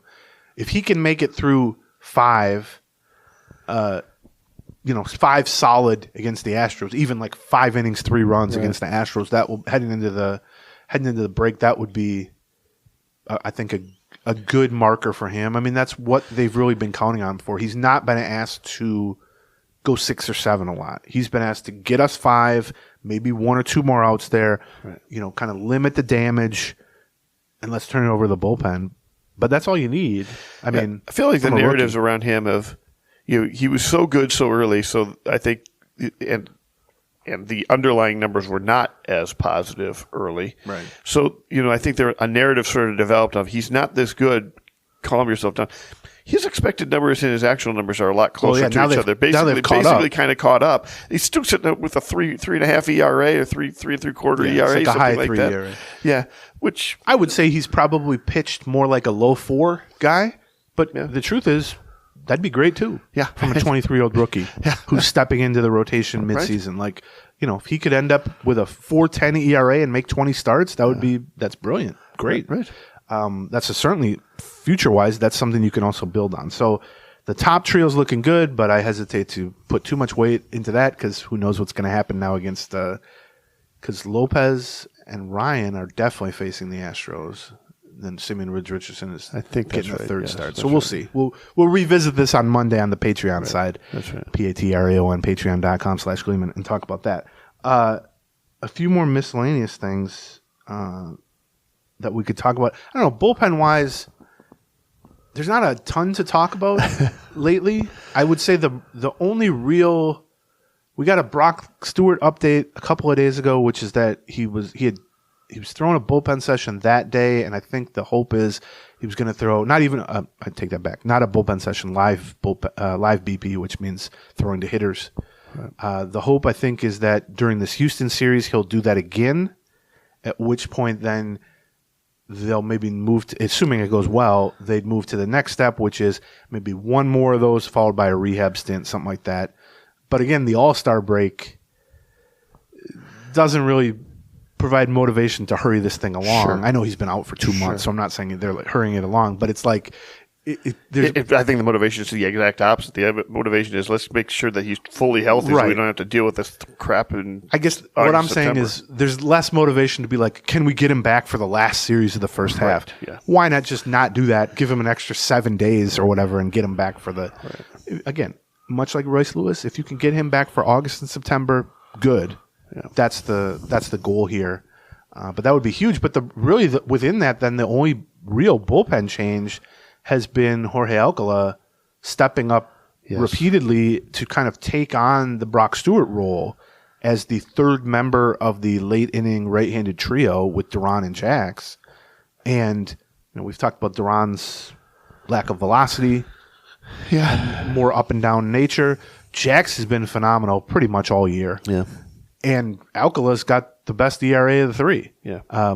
He hasn't been quite as dominant, I would say, but when he's throwing strikes, he's, I think, shown a real ability now to get some left-handed hitters out pretty consistently as well. Which was his weakness and he's before the injuries. Right. And he's always been death on righties. Yeah. The velocity has been pretty consistently 97 and 99, hitting in 100, even 101 on a pitch recently. He's not giving up much hard contacts, and he's missing bats. So if he throws strikes, I mean, if they can get Stewart back healthy, and you have Alcala as then a fourth guy, you can really start to shorten some games here you get a pitcher through 5 or 6 and you turn it over to those 4 in a lot of circumstances, you should be in pretty good shape here. It'd be nice to have a left-hander kind of join them. I mean, Okert hasn't been bad for the most part. He's been bad in a couple key spots, which has hurt. But, Funderburk, I still think is a solid major league reliever, but he certainly has not done anything that would make you trust him in big spots yet. And then Thielbar is still in a place where he's kind of trying to work himself back into the mix. Yeah. He's had a couple of decent outings here recently. But, Okert is still going to be that guy. I don't think they're going to go out and prioritize a left-handed reliever at the deadline. Yeah. I think they might prioritize bullpen help, and if it ends up being a left-handed reliever, that's fine. But from their standpoint, all things being equal, they may prefer a left-hander. Yeah, maybe, but right. I don't know. And it doesn't matter that much. We saw it in the Houston series last year, unfortunately. And maybe people will say Thielbar wasn't the man for that job at 36 years old or whatever. And maybe that's true. But the bigger point to me is a lot of these situations where you say it would be nice to have a lefty face that guy. But then we saw in Houston, I remember watching guys warm up in the bullpen, and I was like, are they really going to bring him in to face Tucker and Alvarez? Right. And it's like, yeah, it's a lefty to face those guys, but it's a lesser pitcher than some of your righties. And also, those guys sometimes crush lefties. And the rule change about now that you have to face 3 batters. True. Changes the necessity for that. Okert is a little below the level you would like from your quote-unquote number 1 lefty. Sure. But if you view it more along the lines of him being potentially the 5th reliever, the number 5 on the hierarchy of the bullpen, I don't think he's a bad 5th reliever. I think he's just not an ideal number 1 lefty. But Duran and Jax can get lefties out. Yeah. In some cases, Jax is better against lefties occasionally. And I think Elko has shown an ability to get some lefties out too. So, I honestly, of the left-handed relievers, I think I trust Funderburk more than I trust any of the other. And I don't trust Funderburk a lot, but what Funderburk has working against him is he's got options. Yeah. The other 2 guys don't have options. Sure. They're going to be around. It's a lot more painful. Okert's overall numbers have been fine. The couple times he's struggled have been in big spots that have really hurt them, and then also he hasn't been good at all against righties. And so, to your point, if it's okay to bring him in if you're going to have some lefties up, but when he's got to face 3 batters, either as pinch hitters or just the lineup, he's going to have to face some righties in big spots. So that's where the bullpen is at. Before we talk about a few news and notes here, let's do our very last sponsor of the week, which is Hatch. The way Hatch works is it's basically like a much improved modern alarm clock that is a lot more than that. Yeah. It can help you get to sleep. It can help you stay asleep. And then it can help you wake up in a way that is not quite so jarring of the most annoying noise in the world. Yeah, it's a little different thing than Grandma and Grandpa had on their bedside table. It can help set the environment for you in terms of, first of all, timing, but also sounds and light. Yep. And it can wake you up gradually. It can wake you up with outdoor sounds. It can wake you up with a subtle lighting changes. And in Minnesota, that sort of thing is maybe especially tough for people, given the fact that we've got such long days in the summer and such short days in the long nights in the winter. And this can just kind of even things out for you, help you fall asleep, and then help you get up in a way that isn't going to uses soft lighting. Soothing sounds. You can wind down. It can help you stay asleep by kind of blocking out some outside sounds, and then it can help you get up too. I've used it, and I like it. So right now, Hatch is offering our listeners up to 20% off and free shipping on any Hatch device purchased. Visit hatch.co, not com. Co. So it's hatch.co. Hatch.co/Gleeman for up to 20% off. That's hatch.co/Gleeman. You get 20% off plus free shipping on a Hatch device. Okay. Just some random stuff to finish up here with. First of all, good for Josh Winder getting back to the he's been through a lot too with the shoulder problems over the years. Let's see. A lot of people, speaking of relievers, I joked about this on the last show, actually. I have rarely seen a fan base and again, I'm going off the weirdos on Twitter, of which I include myself, freak out more about giving up on a minor league signing relief pitcher than with Diego Castillo. And I'm a Diego Castillo believer in the sense that I do think if he can consistently throw strikes, he has the stuff and especially the slider to have success. I thought that was an intriguing pickup when they called him up, I don't know, a month ago. Right. I thought it was potentially he could do some things and stick for a while. And he's had success with the Rays and some for the Mariners. I mean, he pitched for the Rays back when Baldelli was there. But he didn't throw strikes. He walked like 7 guys in 3 appearances or something like that. And then when they needed their bullpen churn for an extra roster spot, they DFA'd, or first they optioned him to AAA, and then they DFA'd him. And he cleared waivers, and he declared himself a free agent. And I was like astounded by how upset how many people got at that, where they were like, they didn't even need the 40-man roster spot. Why would you get rid of Diego Castillo? And was like, until 4 days ago, Diego Castillo was like just a random AAA reliever. I don't know. I think people got kind of hyped up on him. But now the funny thing is, he declared himself a free agent after passing through waivers unclaimed. He didn't sign with anybody for like 2 weeks. Yeah. And now he re-signed with the Twins. That, I still got a lease in St. Paul. Yeah. That place in Lower Town isn't going to sublease itself, damn it. Yeah, maybe that is the case. That'd be funny. That's a consideration. Well, I got the same offer from a National League team, but also I'm paying $18.50 a month here for a 1-bedroom. That's probably way cheap. $18.50. Maybe not in Lower Town. No? Maybe, I don't know. How dare you talk badly about my hometown, St. Paul, Minnesota. I've been back 3 times in the last 20 years. But he re-signed with the Twins on a minor league deal. He'll go to St. Paul again. And then similarly, people may remember Matt Bowman, who they signed during the offseason to a minor league deal. He was in spring training with them, got called up, and pitched okay in like some long relief, low leverage bullpen spots. He even had 1 or 2 spots that kind of mattered for them, but he didn't have minor league options. And so when the bullpen churn needed to happen, it was like over a month ago, he gets dropped. Since then, he's been on quite a journey in terms of transaction wise. Like he's been claimed and dropped and signed and opted out with, I think, 3 different teams. Okay. I want to say Arizona and Seattle and maybe one other team. I know he was in the majors for a couple of weeks. I watched him pitch randomly one night, late night on MLB Extra Innings, and I was like, hey, there's Matt Bowman. Well, he opted out or got waived and has also re-signed with the Twins. It sounds like maybe this is also the case with Castillo's deal, but it sounds like he's got to opt out like in August. So basically, go back to the Saints, you pitch for a while, and if you get called up, great. And if you don't get called up, you reassess and say, do I want to go back onto that? Go back out onto the streets and look for work again. So anybody who is upset about Matt Bowman or Diego Castillo being lost for nothing, have no fear. They've also been brought back for nothing. Danny Colon back too? No, unfortunately, that's not when they're going to be able to put that toothpaste back in the tube, unfortunately.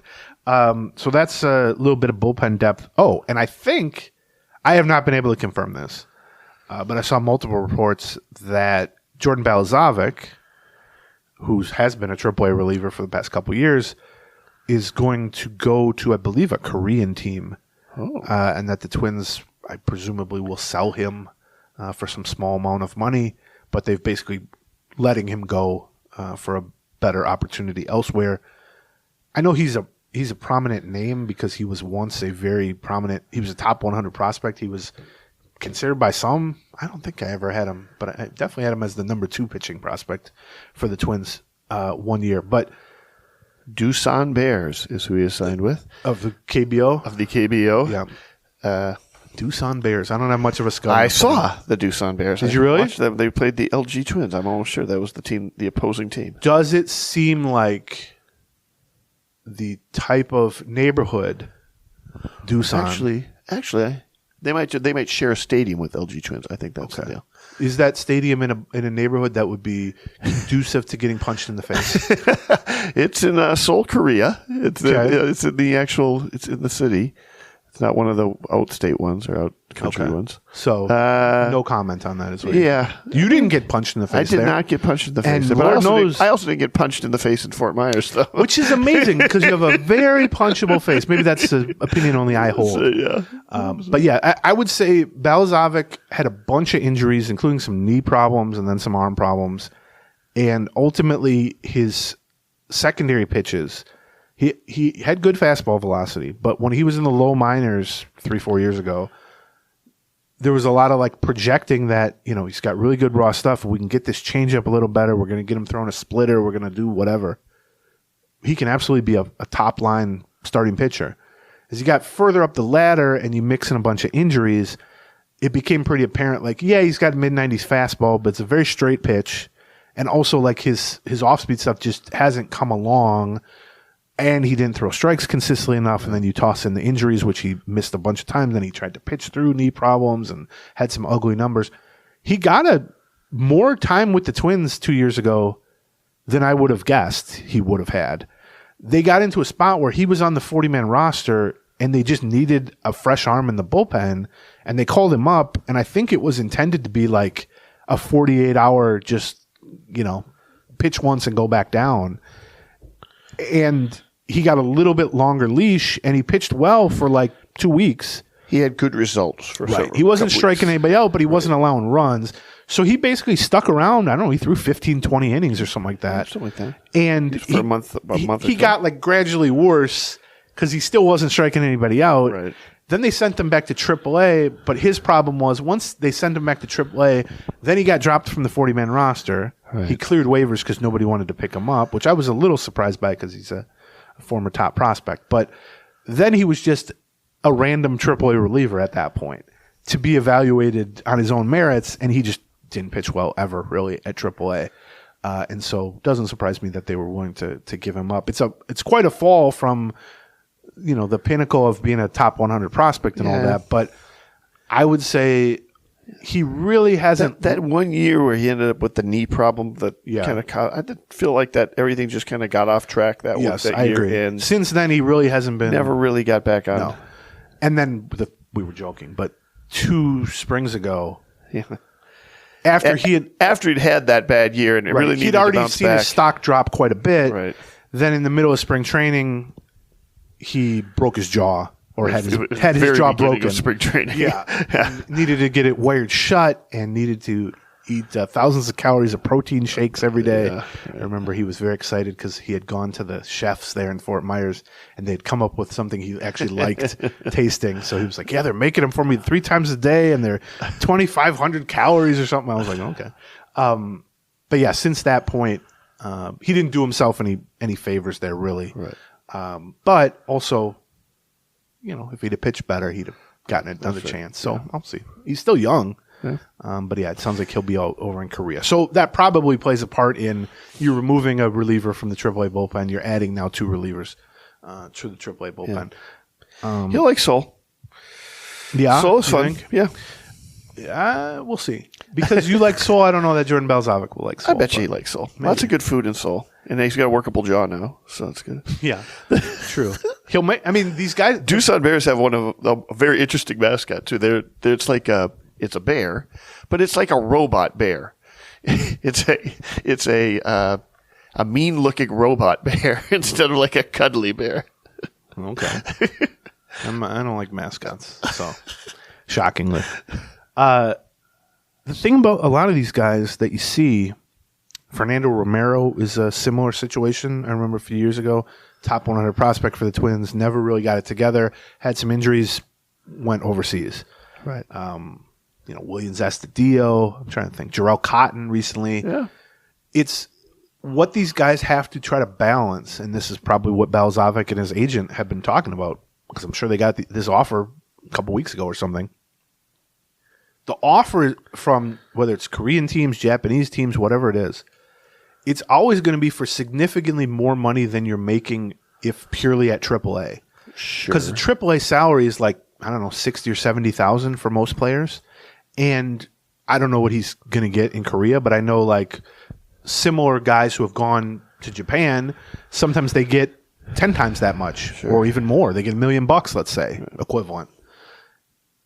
So you're always weighing, do I want to take the guarantee of 10 times as much money, but I have to go overseas and I have to leave everything I know, and I'm a little bit out of sight, out of mind in terms of getting an immediate call up, but also maybe I can It's a very different game. Well, yeah, in some ways, you're right. Yeah. It's a shock to the system just being somewhere like that. But also, there is the opportunity, and we've seen this with a lot of players, Jay Jackson being one in Twins history. You can also kind of resurrect your career over there. You can change roles or work on things or just put together healthy seasons, and you will not get ruled out by major league teams. If you put together a good stretch, especially as a pitcher in Korea or Japan, you will get noticed and you will get an opportunity back in the majors. But they're balancing all that against, well, how likely am I to actually get back to the majors? Like, yes, I could take 10 times as much money, or let's say even 6 times as much money to go to Korea. But if I think I'm actually going to get back to the Twins at some point this season, well, that's 10 times as much money too. Right. I suspect either the Twins made it clear to him or he just read between the lines that he wasn't going to get back to the Twins, barring a much, much more effective stretch at AAA. So I don't blame him for making that decision. And then from the Twins standpoint, generally speaking, you don't want to hold any of these guys back. Like the way it works oftentimes, my understanding at least is, these KBO teams or Japanese league teams, there's a limit on how many American players you can have or non, because he's Canadian, Balzovic. But how many foreign players you can have. And so they're pretty picky about that. But what happens is, I forget, they released a non-Korean pitcher. And so that opens up a slot, basically. So this non-Korean pitcher didn't work out. We're releasing him, and we need to find a non-Korean replacement.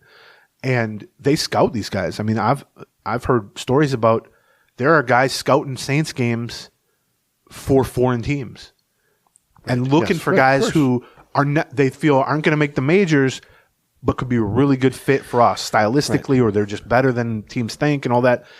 Then they reach out to the representatives of those guys to gauge the interest. And then from there, you reach out to the team and say, basically, we're interested in Jordan Balzovic.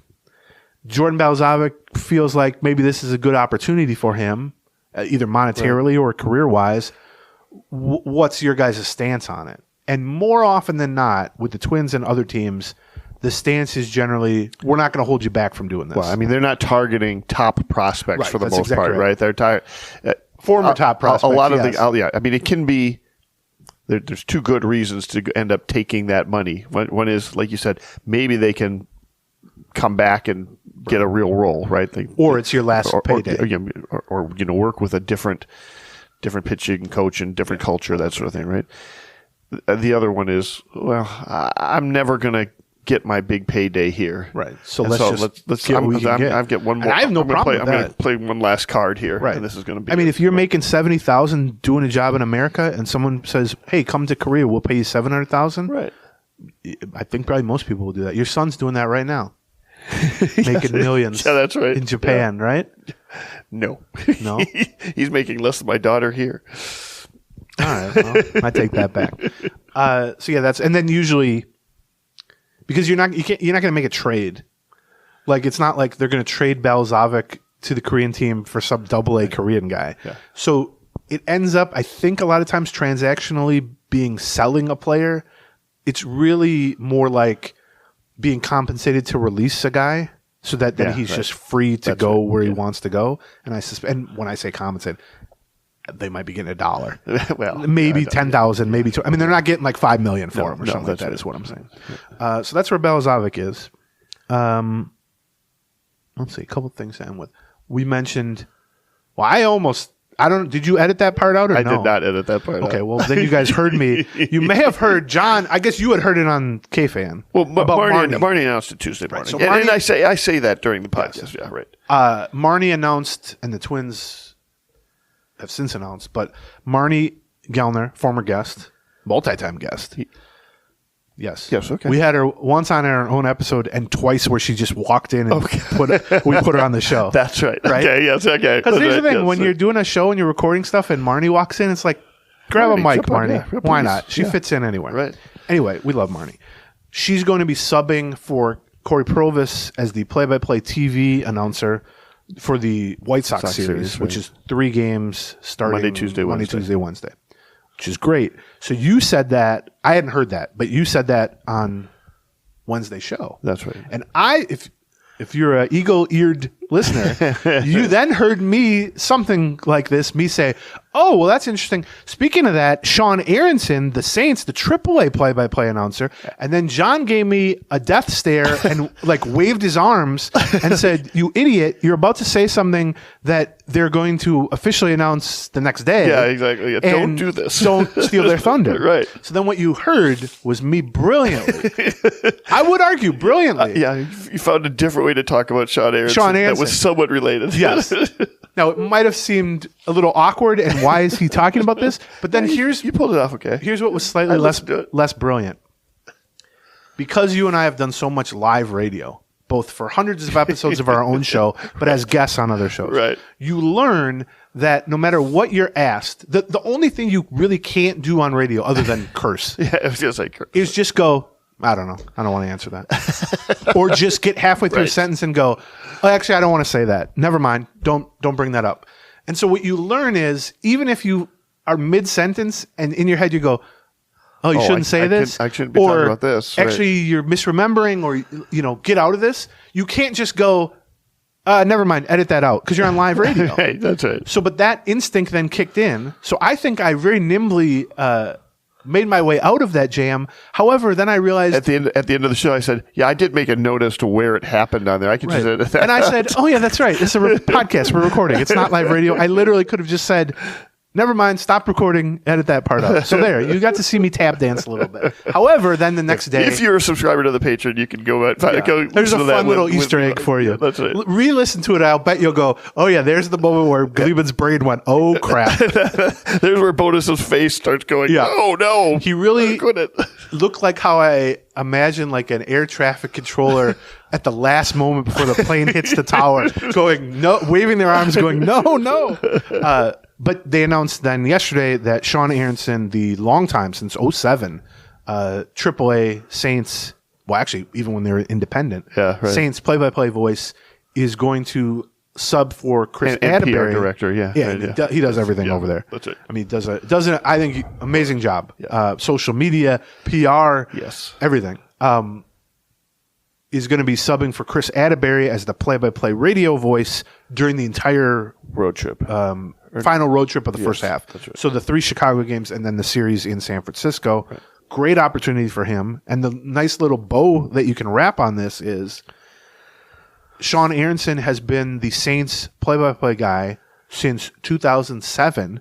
And the way he got that job in 2007 is that Chris Atterbury, who was the Saints play-by-play guy, left that job to become the backup radio guy for the Twins. There you go. Aronson replaced him. Yeah. Atterbury becomes the backup Twins radio guy. Right. And now, what is that, 17 years later? Atterbury gets elevated to the main spot. And then when he takes a little bit of time off, very nice opportunity for Sean Aronson, which I think people will like his work as an announcer. I definitely want to listen in part just to hear what his take is on some of the younger guys. How is it stepping in and dealing with Dan Gladden as your partner? That'll be interesting too. It's too bad that he's not going to be there for a Festa start. It would have been fun. Although he knows plenty of these guys. I mean, he's seen all these guys the last couple of years at AAA. And I have found that Sean Aronson is not only good at his job, and I think people will hear is a good announcer, but has a pretty good eye for prospects. Like over the years when I've sent him an email or a text or something and say hey, how's this guy in center field? Right. Or what do you think of this guy? Even on other teams, has provided a pretty accurate You're saying he pays attention. Scouting report. He's got a good eye for that sort of thing. So I'm all for these type of opportunities because you can never say about Sean Aronson that he didn't put in the time and the effort and work his ass off and work his way. So I know. I hope this is a good opportunity for him. And Marnie, too. Yes. I'm excited to hear Marnie. I forgot that Marnie hadn't ever done a regular season I didn't Twins either. game. I was talking with her that Tuesday morning when she was announcing it. I'm like, hold on, you've already done this. Nope. She's only done spring training. I think I remember my own life, John. Yeah. She did a few, spring training, a couple different times, I think. Explaining to her career. Yeah, well, that's pretty typical of you and society, that's John. I just heard Marnie yesterday calling the Lynx game. Yes. That the Lynx lost. Yes. Yeah. That's the other thing. She's preparing to do baseball announcing in the middle of the Lynx season. But here's why I think play. this is why it works is because they're taking a month-long break for the Olympics. I suspect that's part of this situation, I think. And then the last thing that we can end on, we've talked plenty. We can probably just end anyway. We talked about this a little bit on the Patreon, but just to mention it, All-Star Game starters were announced. Yes. No surprise, no Twins were announced as starters. They weren't anywhere close to being voted in. I've been trying to figure out who I think will be the Twins rep because I think they'll probably only get one. Although it depends how many people drop out because of injury. Because I said this on the Patreon, but I would caution people reacting too strongly to the initial rosters because typically each league is losing at least multiple and sometimes a handful of players to injuries or starters who are unavailable, and then they get replaced. There's usually more guys added, and that could end up being a second Twin, let's say. But if you're just trying to figure out either who their one rep will be or just who their most deserving rep or most likely rep is, it is tricky because Correa, in my mind, has been their MVP so far. Right. And also, he's just their best player. Like, he's a big name. He's a former multi-time All-Star and all that. But two of, I would say, the 5 best players in the American League are shortstops. Right. Gunnar Henderson of the Orioles and Bobby Witt Jr. of the Rays. Royals, yeah. No, they traded. Big news. So it's tricky. Not the player. They traded the team name. The Rays have traded their entire entity to the Royals for Bobby Witt Jr., and I think the Royals got ripped off there, probably. But so Correa's he wasn't voted in. That went to Gunnar Henderson. And Bobby Witt Jr. is going to be the backup shortstop. Right. Like, I would be absolutely floored. So then the question is, are they going to take 3 shortstops? If they take 3 shortstops, I would expect it to be Carlos Correa. But they might not take 3 shortstops. In which case, then who's it going to be? Willie Castro would have been my pick for the second runner-up for MVP, at least through the halfway point. He's struggled the past few games, but that doesn't matter. But also, he is not particularly well-known and is a utility guy. Now, that could help him in the sense that he can basically play anywhere if you add him to the All-Star roster.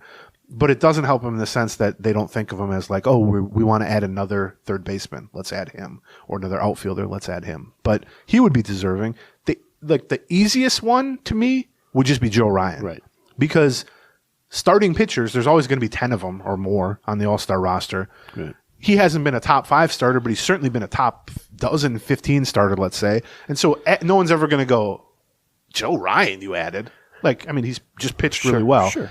That would be easy in terms of just, you don't have to figure out, are they taking a third guy at this position? You just go, he's one of the starting pitchers. That would be easy. Griffin Jacks, you could add as a reliever, although I will say that the majority of... It's pretty rare a non-closer. It's pretty rare a non-closer, but even within that, when you're choosing relievers based on half of a season... Right. You're going to have guys who have a 0-something ERA, and those guys usually get picked. The guys with like a 2 ERA, while very good, don't usually get picked for that. I also just think they pick too many relievers for the All-Star game in general. But another one that is, I would say, 2 sort of dark horse candidates here. One is Jeffers, right? Who was great for 6 weeks. Absolutely would have been in the pick in May, middle of May. Yeah, right. He was leading Major League catchers in OPS at that point. Right. Then he slumps for like a month plus. He's had some good games here recently, including the last series. But he's certainly been a top 5 catcher overall. I mean, he's been up and down, obviously. But in terms of hitting, the problem there is, are they going to take 2 catchers? If they take 2 catchers, it's not going to be him. If they take 3 catchers, he's got some argument for being the third catcher, maybe. Sure. And then similarly, I would say Byron Buxton. Yeah. Which I know people are like, well, he hasn't had a great season by Byron Buxton standards, but he's been pretty healthy. Yes. He's going to end up playing right now 2/3 of the games or more, let's say. He's shown a lot of power recently. And here's the thing. Other than Aaron Judge, I think no center fielder in the American League has at 800 OPS. And so Buxton is either second he's in the high 700s. Right. He's either second or third in OPS among center fielders. Well, they're definitely taking 2 center fielders. Right. Yeah. Right. So if they take 3, or if they just take, outfielders, he's a big name and he's a former All-Star, so that would be interesting too. So I think part of the challenge would be to try to, if you're really trying to drill down on this, it's to start with the really crummy teams and figure out who they're going to send and whether or not that's process things off. Like if the A's just have a really good shortstop, right. That's what ends up happening is because that crowd's on our shortstop, right? Because every team needs a player, and 9 of the spots are accounted for by the fan vote, right? From a position player standpoint, what you described often happens, which is like, okay, these 3 bad teams need a player, right. And maybe they're just obvious one good player is a shortstop or is a outfielder or is a catcher, and so you fill in those blanks, and then you go, well, we can't take Correa because we had to take a shortstop from so and so, or we can't take Jeffers, we had to take the catcher from so and so. It's a little less like that with pitchers, which is why I think Joe Ryan is maybe an underrated in terms of likelihood to be the Twins' choice. But I would say, I mean, first of all, Correa has definitely played at an all-star level. Yes. And so if you just said, pick the Twins all-star, I would say it's Correa. But positionally, he's got these 2 spectacular players at the same position. So I still probably would say that the American League should just take a third shortstop and have it be Carlos Correa. And if you need one of those guys to play third base for 2 innings, I'm sure. I mean, Bobby Witt played third base before. Carlos Correa was willing to play third base for the Mets. Next to Lindor when he thought he was signing with the Mets, and Gunnar Henderson has played third base in the majors before too. So, but I would say, like, other than Correa, the Twins have like 4 or 5 other guys who are playing at an all-star level, but not above an all-star level. Like not such that if they were left off the all-star team, you would call them like a snub necessarily. But all the guys I mentioned, if they did make it as a reserve, you would go, yeah. Wait till we started the episode talking about the Twins' depth. That has been the key to what we've seen from this team. Not individual star players. I mean, we've had a couple of individual star players, but one of them is hurt. Yeah. Now, so I mean, I'll toss in Miranda. I guess as playing at an all-star level. Right. I would be very surprised if he were picked for the all-star game. But so yeah, that's where we're at. What it would probably a week from those being named. Well, no, I think it'll be Sunday, right? It's usually the Sunday before they have 1 week of. A week from Sunday is the last day of the thing. That's I'm betting is this Sunday we get the rest of them. Maybe. So Monday, if you are subscribing to the Patreon, we will have some conversation. I don't know. We're going to have a lot to talk about Monday. We do. We got the whole Houston series. 3-hour show instead of a 2-hour show. Maybe. All right. Thank you to our Beckett's sponsors. And brand new Beckett's, Harry's, Raycon, BetterHelp, and Hatch. And this new upstart called Patreon.com/Gleeman is sponsoring the show. Oh, we should mention that Sabre convention, which is going to be the first week of August, National Sabre Convention is going to be here in the Twin Cities. Yeah. And I think registration for that opens today. You can get your tickets. They've got all kinds of events. If you've been itching to meet and talk to Stu Thornley, this is your big opportunity to do that. I will be getting a ticket. I will be doing something. I don't know exactly what. I haven't drilled down. I don't know. Yet. So I've been to a lot of Sabre conventions. You'll have fun there. Yeah, for sure. What is it at the Marriott?